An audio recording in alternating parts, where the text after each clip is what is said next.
Bonjour, vous êtes-vous déjà demandé pourquoi est-ce qu'un film a eu un tel succès ou pourquoi a-t-il été un flop si retentissant? Si dans le cadre d'un film original, une fois passé la promo, le bouche-oreille peut avoir un certain impact, dans la plupart des cas, le succès d'un film est déjà scellé avant même sa sortie, et sa qualité n'influe donc pas sur ses résultats au box-office. Avant de revenir sur les plus grands succès mondiaux, sans parler d'inflation histoire de ne pas vous perdre, et en restant sur des films assez récents pour que ce soit assez frais dans votre mémoire et que la plupart des gens les connaissent, nous allons d'abord illustrer tout ça par la saga Pirates des Caraïbes. Le premier était un blockbuster avec 140 millions de budget, avec alors un Johnny Depp extrêmement bankable et un thème des pirates très populaire avec le grand succès grandissant de One Piece. Avec un excellent bouche-oreille et un Jack Sparrow qui a décroché sa nomination aux Oscars, le film fut un immense succès avec 654 millions récoltés dans le monde. Quand 3 ans plus tard sa suite est sortie, le succès était donc déjà assuré, car le premier film avait eu un énorme succès, avait eu un excellent bouche-oreille, ce qui a permis, et ça c'est systématique, autant le bouche-oreille n'influe pas trop sur les résultats en salle, mais influe immédiatement derrière sur les résultats de vente physique. Eh bien, le film, on n'a pas les chiffres exacts pour le premier, pour les autres, vous inquiétez pas, vous aurez tous les chiffres exacts. En tout cas, sur le sol américain, le film a rapporté plus de 300 millions de dollars en DVD Blu-ray. Et autant, il peut y avoir des frais de distribution pour les résultats en salle, autant pour les ventes de DVD Blu-ray, c'est beaucoup plus immédiatement rentable il y a beaucoup moins de frais annexes. Et donc, c'est beaucoup plus bénéfique pour la société de production. Dans ces conditions-là, la suite était assurée de faire un meilleur résultat que le premier au box-office, étant donné que énormément de gens l'avaient découvert derrière en DVD Blu-ray et que beaucoup plus de gens, la base de fans avait grandi grâce au succès de la vente physique, et qu'en plus on était passé d'un budget de 140 à 225 millions de dollars, je veux dire production values, donc plus de moyens, d'envergure, et un David Jones extrêmement charismatique qui a marqué les esprits. Eh bien, ça a débouché, on pouvait tabler forcément sur au moins 800 millions de dollars, mais comme le bouche-oreille était là présent, et production value et tout ça, on a dépassé de 66 millions le milliard au box-office, grâce notamment aussi à l'émergence de la Chine, qui quelques années plus tôt était ça a décollé dans les proportions dantesques au milieu des années 2000, et surtout au début des années 2010. Et derrière, le film a rapporté 330 millions de dollars en DVD Blu-ray sur le sol américain. Je parle même pas du monde, je parle sur les États-Unis seul. Enfin, quand on dit les États-Unis, on parle aussi des États-Unis plus Canada. On dit North America, et donc ça englobe les États-Unis plus le Canada, pour être bien clair sur les termes. Donc logiquement, vous allez me dire que le film aurait dû forcément apporter plus d'argent, le troisième derrière. Surtout qu'on passe encore à une production value supérieure avec 300 millions de dollars de budget. C'est en fait complètement faux, puisqu'à l'origine, les épisodes 2 et 3 ont été déjà tournés ensemble, et devaient même être une trilogie, mais qui a été raccourcie en 2 films, au montage. En plus, donc Twist Ending du 2 qui utilise le 3, on savait que le 3 allait sortir très très vite derrière, ils avaient été annoncés ensemble. Mais donc, ça a été surtout des histoires de budget marketing et cachet des acteurs qui ont augmenté d'un film sur l'autre, pour expliquer 75 millions d'écart entre le 2 et 3. Mais donc, logiquement, avec une même production values, des enjeux toujours aussi importants, toujours David Jones et tout ça, et un succès toujours plus grandissant en DVD Blu-ray pour le 2, logiquement, le 3 aurait dû rapporter au moins autant, si ce n'est plus. D'autant qu'effectivement, le film a rapporté 9 millions de plus hors États-Unis. Mais on a eu un petit souci aux États-Unis, c'est-à-dire que le film déjà n'est pas sorti au mois de juillet, qui est historiquement l'un des meilleurs mois de l'année pour sortir, mais au mois de mai, qui est historiquement le pré-lancement des gros blockbusters, mais qui est généralement moins élevé en termes de gros chiffres. Et le problème, c'est une surabondance de 3. C'est-à-dire que 3 semaines avant, on avait eu Spider-Man 3, qui avait cartonné et qui du coup faisait encore des gros chiffres. Et on avait surtout eu la semaine de juste avant, pour le public extrêmement familial qui représente Pirates des Caraïbes, un film extrêmement familial qui a eu aussi un énorme succès, un peu moindre comparativement, mais je vais y revenir. C'est Shrek 3, ce qui fait que la sortie en salle sur le sol américain était moins favorable. Et effectivement, le film a rapporté 114 millions de dollars de moins, ce qui est assez énorme effectivement, et que les 9 millions de plus en dehors n'ont pas du tout compensé. Mais c'est pas que le film était mauvais ou que l'attente était moindre, puisque le film a rapporté quasiment autant avec 307 millions de dollars en DVD Blu-ray sur le sol américain. Donc forcément derrière, le 4, émergence de la Chine, toujours énorme budget de 250 millions, et on dit même 400 millions avec les frais marketing qui ont été colossaux pour le 4.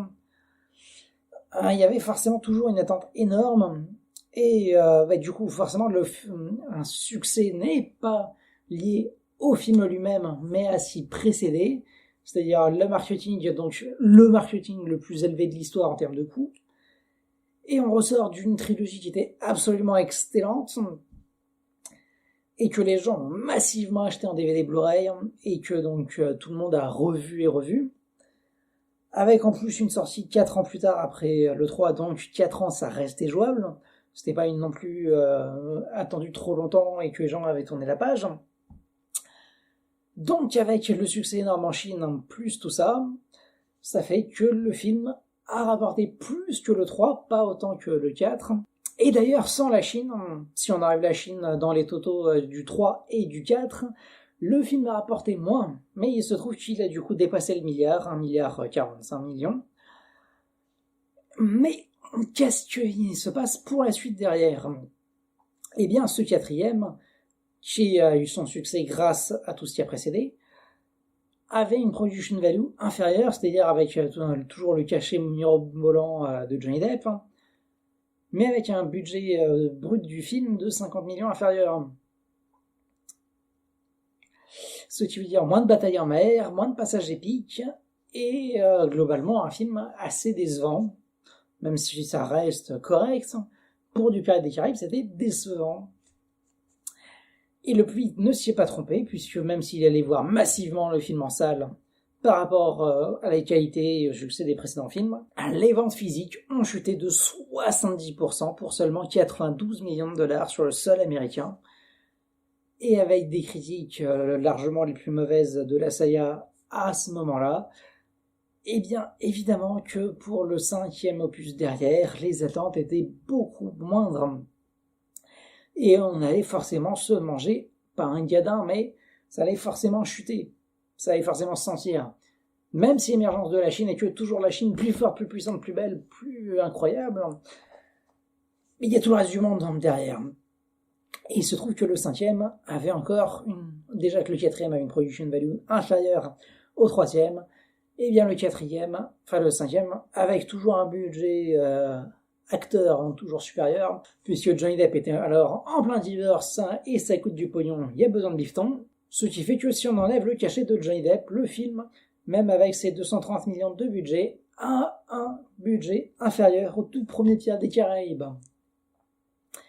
qui à l'époque avait des effets spéciaux qui coûtaient beaucoup moins cher, qui étaient beaucoup moins présents, et un peu moins aboutis aussi, mais bon, enfin moins aboutis. Et j'irai pas jusque là en fait, mais bon. Aïe aïe aïe. Et du coup, le film n'a rapporté que 33 millions de dollars en vente de DVD Blu-ray, ce qui veut dire que si un 6e opus verrait le jour, avec de 794 millions, si on se réfère à la chute, on devrait logiquement avoir une chute au moins équivalente, voire supérieure, ce qui ferait que le film rapporterait forcément moins que 500 millions de dollars de budget. Et tout ça, ça reste des chiffres assez vagues, même si ça permet de se rendre compte du succès du film par rapport au précédent, qui est immédiatement lié à la qualité, donc sachant qu'en plus le 5e est une catastrophe absolue que probablement que je ne reverrai jamais, sauf sous la menace. Donc pour décortiquer un peu mieux ces chiffres, il faut expliquer 3 points sur les sorties cinéma, c'est-à-dire les États-Unis, le reste du monde et le cas spécifique de la Chine. Parce que ces chiffres sont bien beaux, mais sont complètement faux. Car déjà, le budget d'un film est faux, et les résultats sont faux. C'est-à-dire que le budget ne tient jamais compte des frais marketing, c'est-à-dire que par exemple Pirates des Caraïbes 4, un budget brut de 250 millions, mais son réel budget, plus les frais marketing, est de 400 millions, et un film, ce qui rapporte aux États-Unis, le studio n'en touche que 50%, c'est ce qu'on appelle les frais de distribution, Et les frais de distribution sont même de 67% hors États-Unis et même de 75% en Chine. C'est d'ailleurs qu'un film ne reçoit que 50% de ce qu'il gagne aux États-Unis et Canada, 33% en dehors, dont que 25% en Chine. Pour Pirates des Caraïbes 5, qui a gagné 172 millions de dollars aux États-Unis, ça nous fait donc 86 millions après les frais de distribution. Et le film a donc fait 622 millions en dehors, 172 en Chine et 450 hors de la Chine, hors États-Unis. Donc 25% de 172, ça nous fait 43 millions de dollars. Et 33% de 450, ça nous fait 150 millions de dollars. Donc 86 plus 43 plus 150, ça nous fait 279. C'est-à-dire que le film n'a pas réellement rapporté 794, mais 279. Et sachant que pour le troisième et le quatrième, les frais marketing étaient compris entre 150 et 200 millions de dollars. Les 230 millions de budget sont forcément au moins 200 millions supérieurs, donc au moins 330, mais plutôt 350 millions de dollars, pour des vrais rapports pas de 794, mais de 179. Ce qui fait que Pirates des Caraïbes 5 n'a pas été rentable sur sa sortie cinéma. Et comme en plus, il a chuté encore, enfin déjà le quatrième a chuté 70%, là on chute encore de plus de 65%, et bien ça fait qu'on se retrouve sur un film qui, même en comptant les DVD Blu-ray, est très très peu, voire pas rentable. Pour une saga qui brassait des milliards avant, ça fait mal. Et c'est justement tout le sujet de la vidéo, le contexte. Et c'est exactement pour ça que The Suicide Squad a été et sera l'un des plus gros flops monumentaux de l'histoire du cinéma, largement pire que John Carter, en raison déjà du contexte sanitaire, de la qualité extrêmement médiocre du film précédent, et aussi de la sortie simultanée. Car on l'a vu avec des films comme Wonder Woman 1984, Black Widow, Space Jam 2, Wolverine à l'époque a été piraté en excellente qualité disponible avant même sa sortie, avec aujourd'hui les sorties simultanées qui permettent d'avoir le film disponible sur internet en 4K, le jour même de sa sortie, voire avant. On estime que le week-end de sa sortie, ça amputerait à peu près de 40% les entrées et de 70% au total. Et alors dans ce contexte, comment expliquer qu'un film aussi médiocre que Alice au Pays des Merveilles de Tim Burton ait réussi à atteindre le milliard au box-office? Eh bien déjà, l'immense popularité du roman de Lewis Carroll, Johnny Depp et Tim Burton qui étaient à peu près au sommet de leur popularité, mais cela se résume en un seul mot, Avatar. Si aujourd'hui on n'en a pas bien conscience étant donné que ça a complètement disparu du paysage, même si ça existe encore, mais enfin on ne le met plus une seule seconde en avant, la 3D était, au début des années 2010, l'argument ultime qui a absolument tout fait vendre. Avatar avait mis une claque monumentale à énormément de gens, ce qui avait fait que c'est devenu, et que c'est redevenu derrière, le plus grand succès de toute l'histoire du cinéma, grâce récemment à une ressortie en Chine qui a permis de redépasser Avengers Endgame.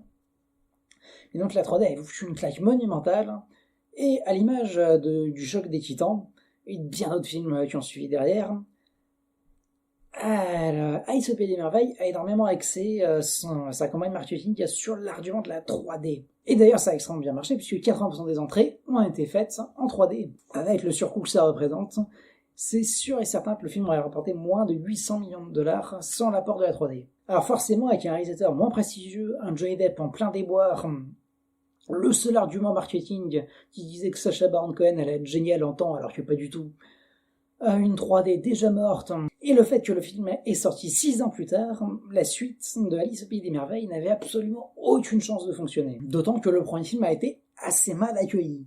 Et surtout, le film est sorti dans une période extrêmement chargée, pour ne pas dire l'embouteillage du siècle, comme on n'a jamais vu ça dans la période du cinéma. Enfin, ça a été l'embouteillage le plus historique de l'histoire. C'est-à-dire que il est sorti directement après Captain America 2 et Angry Birds, qui avait quand même eu un certain succès auprès des plus jeunes et ados qui étaient susceptibles de voir du Alice au Pays des Merveilles. Et le film est sorti le même jour que X-Men Apocalypse, qui a pas eu un énorme succès, mais quand même. Et que dans les 10 jours qui ont suivi, il y a quand même eu les Tortues Ninja 2, Conjuring 2, Insaisissable 2 et Warcraft, qui visaient à peu près un public un peu similaire, on s'est pas tellement étonné de l'insuccès fracassant du film. Comme en plus le film n'a pas été tellement bien apprécié, on est passé de 120 à 12 millions de dollars en termes de vente de DVD Blu-ray aux États-Unis. D'ailleurs, les ventes de DVD Blu-ray sont un des meilleurs moyens pour évaluer le potentiel succès d'une suite. C'est par exemple le cas de John Wick, car sachant qu'un film rapporte entre 3 et 10 fois moins que ce qu'il a rapporté en salle en DVD Blu-ray, depuis assez récemment, parce que c'est un peu quand même baissé, et que ça se fait sur la longueur, donc forcément que les films sortis il y a 15-20 ans, forcément que sur la longueur, ils sont beaucoup plus vendus. Mais sachant ça, le film a rapporté 43 millions en salle aux États-Unis, d'accord, mais il a rapporté 45 millions de dollars en DVD Blu-ray, ce qui est quasi sans précédent, surtout pour ce genre de film-là. Et donc forcément que derrière on se dit oula, une suite ça ne peut que marcher. Et c'est ainsi qu'on passe de 60 millions, de 70 millions pour le premier à plus de 200 pour le deuxième, à plus de 300 pour le troisième, et probablement plus de 400 pour le quatrième. Puis à chaque fois les ventes de DVD et Blu-ray c'est-à-dire que le public, la fanbase augmente, puisqu'on a dépassé 60 millions de dollars en DVD Blu-ray, c'est-à-dire que les films continuent de se vendre de plus en plus en support physique, alors que le support physique a tendance à moins se vendre ces dernières années. Et bien John Wick se vend de plus en plus en DVD Blu-ray. Et surtout d'un film sur l'autre. C'est ça qui est encore plus, pas bizarre, mais disons encourageant, justement, pour les studios. C'est-à-dire que le succès est grandissant. De plus en plus de gens aiment la saga et la découvrent. A contrario, La Reine des Neiges a rapporté 1,26 milliard au box-office mondial, dont 401 millions aux États-Unis, et a été un énorme succès critique. Mais oui, les gens l'ont aimé énormément. Moi aussi, je suis bien obligé de le reconnaître. Et donc le film a fait 416 millions de dollars en vente de DVD Blu-ray physique aux États-Unis, ce qui est absolument hallucinant. Donc forcément, on avait un boulevard colossal, c'est-à-dire un premier film qui a eu un succès énorme, et qui a eu sa base fine qui a explosé en vente physique, donc forcément que le deuxième allait rapporter plus, et ça n'a pas loupé puisqu'il a fait 1,446 milliard au box-office. Mais on est passé de vente de DVD Blu-ray de 416 à 80 millions de dollars. Alors certes, le problème c'est qu'on ne pourra pas juger immédiatement en disant forcément que du coup, s'il y a un troisième opus qui sort, ça va se casser la gueule et il va rapporter moins de 800 millions, statistiquement par rapport à ce qui s'est passé. Le problème c'est que c'est un film qui est sorti assez récemment, et que dans la foulée derrière, il y a très vite eu aux États-Unis, ça a été le tout premier à l'avoir avec le Danemark, me semble-t-il, ou les Pays-Bas, bref, ça a été un des tout premiers à avoir Disney+, avec la sortie simultanée dessus. Ce qui fait que La Reine des Neiges a eu 10 ans pour se vendre en DVD Blu-ray, enfin peut-être même pas tout à fait, mais quasiment 10 ans pour se vendre avant l'arrivée de Disney+, alors que La Reine des Neiges 2 a eu moins d'un an, a eu à peine quelques mois pour se vendre en DVD Blu-ray, avant d'être disponible sur Disney+. Non pas que ça change en termes de téléchargement illégal, ça change absolument rien, mais ça fait que du coup, si les gens ont Disney+, ils vont pas l'acheter en DVD Blu-ray. Ce qui fait que c'est compliqué. S'il n'y avait pas eu Disney+, j'aurais dit forcément que le troisième ferait moins de 800 millions. Mais là, j'aurais tendance à dire que le milliard est encore assuré, malgré le fait qu'effectivement, le deuxième a été pour énormément de gens, moi le premier, une douche froide. Mais actuellement, sur les 47 films qui ont atteint le milliard au box-office, seulement 3 ne font actuellement pas partie d'une saga, ou ne sont pas une suite ou un remake. Il s'agit de Avatar, qui a déjà 4 suites en chantier, donc il va immédiatement perdre ce statut. Titanic, qui est a priori le seul qui restera, puisque le seul troisième film à avoir atteint le milliard et ne faisant pas partie d'une saga, c'est Zootopie. Et c'est Disney, donc forcément qu'ils vont faire une suite à Zootopie. C'est une question de mois ou de semaines avant que ce soit annoncé. Faut pas se faire d'illusions, un film qui rapporte 1 milliard, on va capitaliser dessus. Aucun doute. Mais il y a moins quelque chose de positif là-dedans, c'est que même si un film réussit à se rentabiliser et que derrière ça aboutit à une suite, bien l'avenir d'une saga plus globalement dépend exclusivement de sa qualité. C'est-à-dire que ce qui fait perdurer une saga, c'est si les gens l'ont aimé et vont l'acheter derrière en DVD Blu-ray ou gèrent des revenus annexes en merchandising. C'est uniquement la qualité qui fait vivre une saga. Et à partir du moment où une saga commence à partir dans le mauvais sens, généralement il suffit d'un mauvais film pour que tout s'arrête et que le succès s'effondre immédiatement. Ce n'est pas pour rien si on parle d'industrie cinématographique, mais ce sont bien vous, les patrons, qui décidez d'où sera investi l'argent en fonction de ce que vous aimez, ce que vous plébiscitez, que vous soutenez avec votre argent. L'argent est le seul langage que connaissent les studios, et c'est donc à vous de leur montrer où l'investir. On se retrouve donc très vite pour reparler à nouveau de cinéma, autres produits culturels, ou sait-on jamais autre chose. L'esprit grand ouvert et le boulevard est tracé. Maintenant qu'on est fixé sur des créneaux réguliers. Allez, salutations à toutes et tous, continuez de vous cultiver, d'aller voir des films, des séries, profitez de la vie, tout simplement. Salut.